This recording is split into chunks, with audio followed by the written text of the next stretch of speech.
Wilhelm Küchelbecker was a Russian Romantic poet and Decembrist, born into a noble family of Baltic Germans. He was brought up in Estonia and attended the Tsarskoye Selo Lyceum together with Alexander Pushkin and Anton Delvig, with whom he became friends. In 1821 he went to Paris to deliver courses in Russian literature, but his activity was deemed too liberal by the Russian administration and Küchelbecker had to return to Russia. He served in the Caucasian War under General Yermolov before launching the miscellany Mnemozina along with Vladimir Odoevsky in 1824.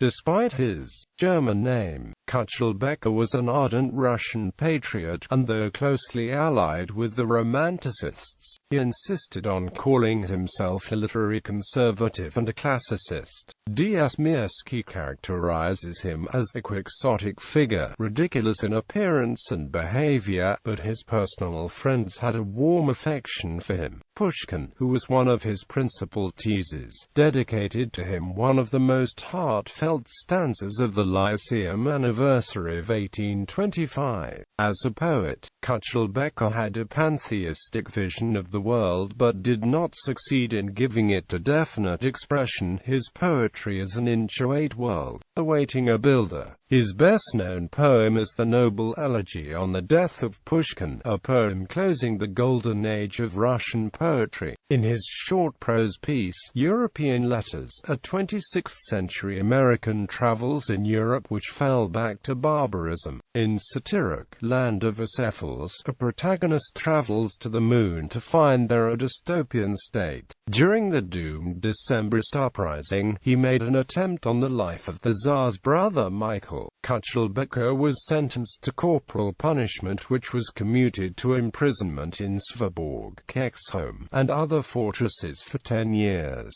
After that he was exiled to Kurgan. He died blind in Tobolsk from tuberculosis. His most famous biography, Küchler, was written by Yuri Tynyanov. Its publication in 1925 marked a resurgence of interest in Küchelbecker and his art.